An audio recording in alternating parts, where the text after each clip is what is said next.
Hello, so welcome to my presentation. We're going to be looking at the art of promoting active living, evaluating the roles of two exercise professionals, and these will be the GP, general practitioner, and the level 4 exercise specialist.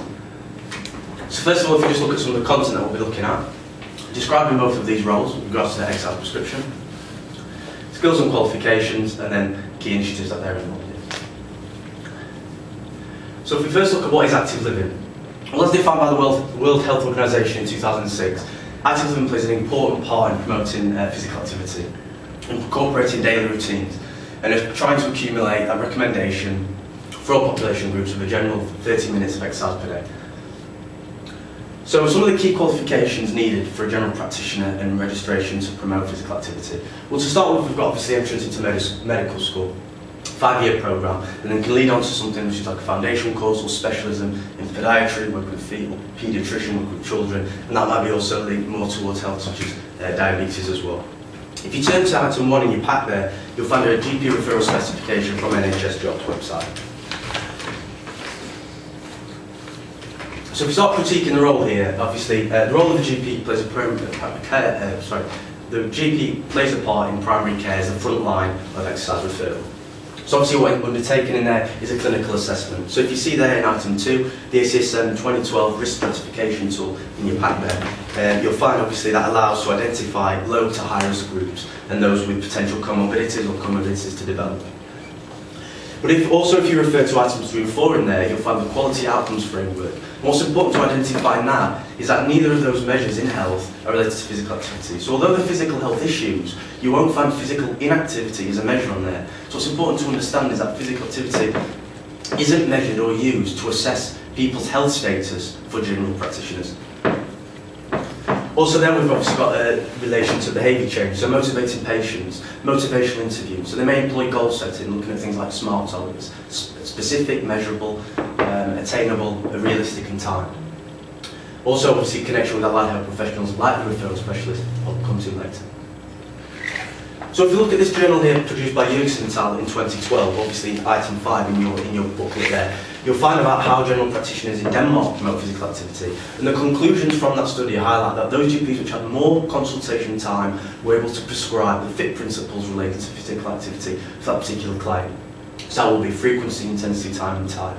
So obviously it was evident there that the GPs had longer in the consultation to identify the client's needs and their stages of behaviour change and able to promote physical activity.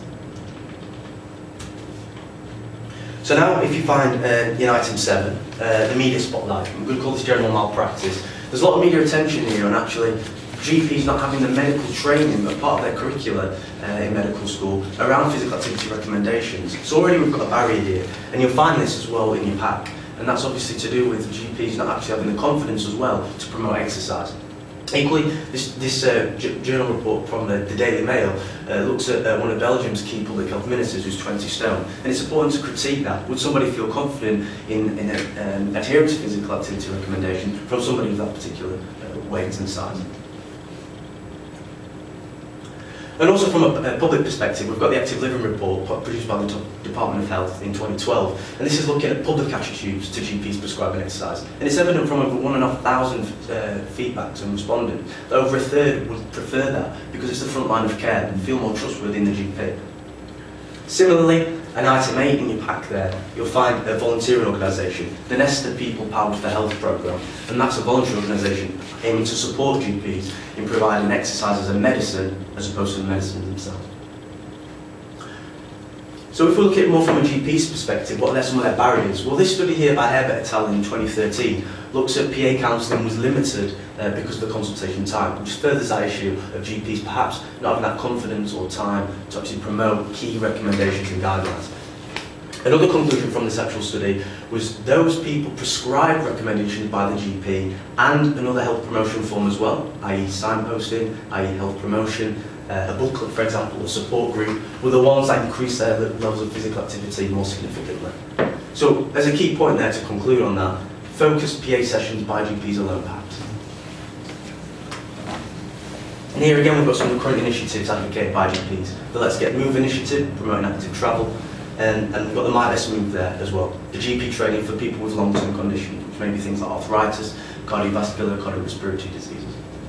As well, if you refer to the booklet by the NHS, over there, we've got the booklet, blue and white one, the Making Every Contact Count initiative, and that's for all healthcare providers worldwide, but more specifically those trying to promote exercise and physical activity, and improving that opportunity and consultation to promote and signpost physical activity. Briefly as well, internationally, what else has been done abroad? So we've got the New Zealand Group Prescription Programme, and as I say, if you find in item 9 there, you look at a fixed regime which is promoting outdoor activity. And as well, to support actual physicians, the ACSM Exercise as Medicine website looks at how physicians can overcome the barriers in using exercise and physical activity as treatment. So exercise referral specialists. So again, looking at the qualification very briefly, we've got the GP exercise referral qualification, the REPS level 3 transition obviously then to a level 4 specialist. And why this is important is because REPS is an organisational body that's recognised, so it's important that people can use that as an identifiable source for safe promotion of exercise.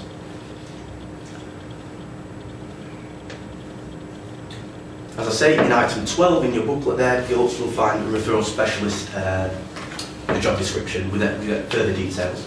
And Hayward and Gibson also highlighted some of the multifaceted health issues that people as an exercise specialist may find and may be working with. And obviously there you've got not only just cardiovascular, we've also got psychological issues as well. So what's important there is obviously looking at things like mental health and their relation to improving physical activity.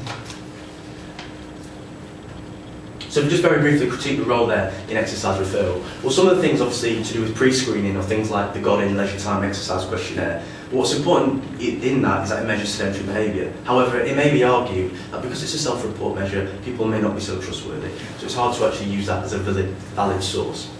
Motivating patients, that's key in obviously promoting a safe, secure environment. So maybe people who are obese, lacking confidence, may want to exercise in a quieter period of the day.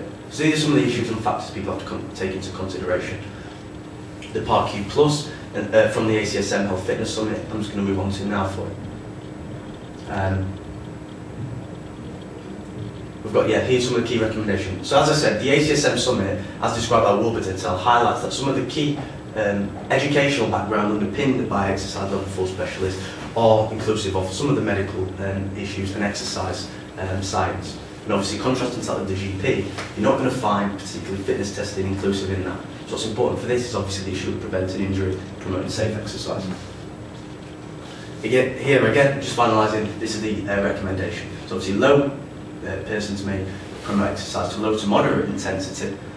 What we also need to understand as well is that high-risk people should be medically supervised. So that's both important, stressing on both the GP and the level 4 specialists working together as a partnership.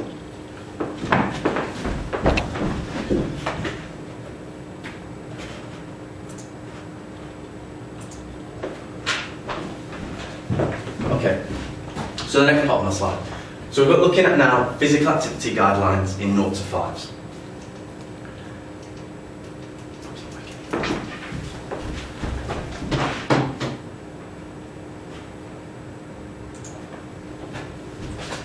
So if you just look at the content we're going to be covering today.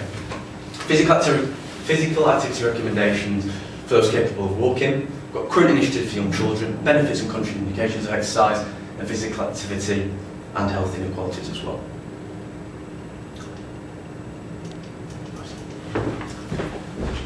Just use that, yeah, that's fine, no problem. So if we start looking at the NHS 2015 guidelines, we obviously find here NHS 2015, 180 minutes or 3 hours per day for young children. This is obviously involves things like active play, so the use of more locomotive, learning and motor neuron development, so climbing frame, walking and running, promotion of active travel. We've also got the use of major muscle groups, however duration is of any intensity, so light to vigorous. This is also mirrored by the Department of Health Australia 2015 as well, 3 hours per day. But what's important about this is they're more specific, so there's a lot of issues to do with coordination as well. So moving to music, swimming, gymnastics, and promotional improvement stature and posture as well. And moderate to vigorous intensity is specified. Now this statement here that you can find on the board is actually a statement from the President's Sport and Exercise Fitness Council in America. And what's important to understand is you can see there are no actual recommendations for children under 5 years old. So what we've got is no recommendation for children of preschool age. So obviously the prevalence of obesity rates, as you'll find in England now on the front of that age sheet, we need to act quickly. It's about preventing it before the onset of obesity or during school age. So what you find there is that obviously there's a recommendation for 6 to 17, but obviously you can identify there's a big age group there. So you've got some young child that's of an infantile age, and there's someone who's almost entering a maturation process. So the physical and mental differences are going to be quite significant.